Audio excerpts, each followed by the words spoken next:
you've got a spot in your yard that's beaten every single plant you've ever put in it, under a tree, against the north wall. That shaded corner that's sat empty for years because nothing seems to want to grow there. Today that changes, because shade isn't one thing. There's a big difference between bright, dappled light under a tree canopy, deeper, partial shade, and a spot where direct sun almost never reaches the ground. That's why a plant labeled shade-tolerant can thrive in one spot and barely survive 20 feet away. For every plant on this list, I'll tell you exactly what kind of shade it wants, and I'll give you the USDA hardiness zone for each one. So you know right away if it'll survive winter where you live. Shade isn't a problem. It's permission to grow plants you won't see anywhere else in the yard. Plants with texture, glow, and color that can turn your hardest corner into its strongest one. Let's get into it. Plant 1. Black cohosh. If you want a little mystery in the garden, this is the plant. Dark, almost black foliage, and tall, dramatic. Creamy white flower spikes that look like candles burning out of the shadows.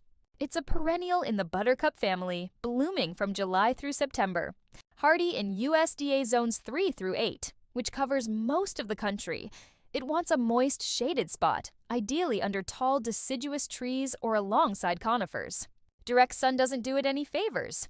If you can't give it perfect shade, make up for it with more frequent watering and feeding. It hates dry, heavy soil. One thing before you plant it. It develops a long root system, so transplanting stresses it out.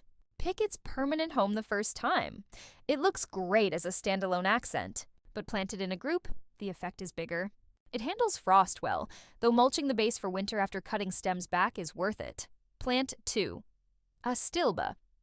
Picture a plume, except instead of feathers, flowers. Delicate, fluffy, soft, swaying with every bit of moving air. Astilbe is the plant where the effect always surprises people with its scale. It grows best in partial shade or bright, dappled shade, especially anywhere the soil stays consistently a little moist. Perfect next to a pond or stream, but it also does great under trees in rich, lightly moist soil. Feathery foliage and fluffy flower plumes in white, pink, purple, and red create something in shade that no other plant quite replicates. Hardy in zones 4 through 9, with some varieties handling zone 3 as well.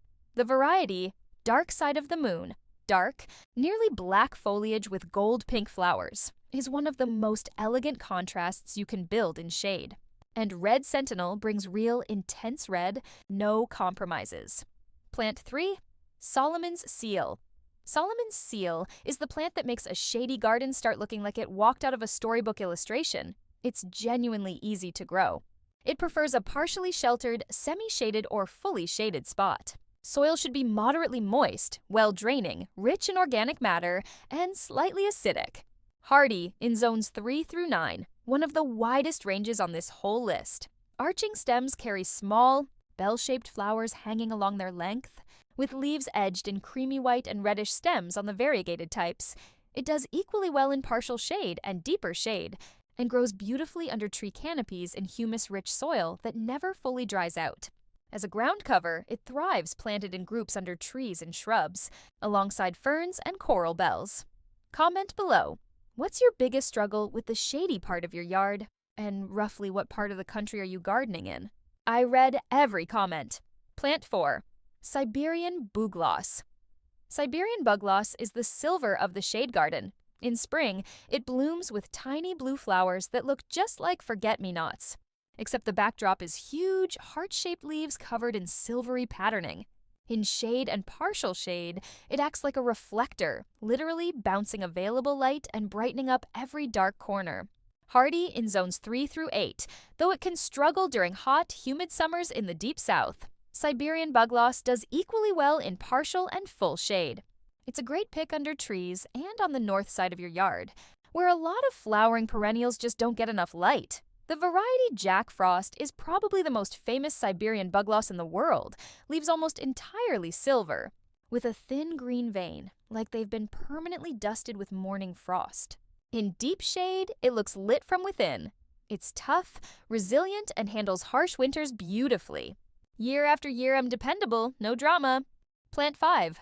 Lungwort. This perennial is the hero of early spring, the plant that wakes your garden up before almost anything else even stirs. Lungwort is one of the very first plants to flower after winter. It's got fascinating foliage to green, often covered in bright silver speckles, which keeps it looking decorative all season long, long after the flowers are gone. Hardy in zones 3 through 8, though it struggles in hot, dry spots. It grows best in partial shade or bright dappled shade, but also handles full shade fine. The main thing is making sure the soil never fully dries out. It's tough, pest resistant. That rough leaf texture deters browsers and comes back reliably year after year with no special attention. Plant 6. Coral bells. There's one plant on this list that delivers color. 365 days a year, not from flowers, but from foliage. Coral bells are often evergreen. In the dead of winter, when the rest of the yard is gray and frozen, its leaves in purple, orange, lime, copper, and near black are still doing the work. In summer, it sends up slender spikes with small bell-shaped blooms. Hardy in zones 4 through 9, though this varies by cultivar, so check the specific variety before you buy. It performs best in partial shade and bright dappled shade. Many varieties tolerate full shade too, but light needs shift from cultivar to cultivar. Plant 7. Lenten rose. Lenten rose is the plant that blooms when nothing else is even considering waking up. Late winter, early spring. The garden's asleep, the ground is hard, the trees are bare. And Lenten rose blooms anyway. White, pink, purple, green flowers, sometimes pushing straight up through snow. Thick, leathery, evergreen leaves give it real architectural presence all year round. Hardy in zones 4 through 9, it's one of the toughest plants on this list. Once it establishes a deep root system, it handles drought without a problem. It needs almost no maintenance, and it lives for decades. It grows best in partial shade or bright. Mottled shade, under tree and shrub canopies are ideal spots. Plant 8. Hosta no other perennial does what hosta does in shade. Thousands of varieties, everyone different from miniatures that fit in a teacup to giants past 4 feet wide. Smooth or ribbed leaves in green, blue, chartreuse, white-edged, two-toned. The effect is always spectacular.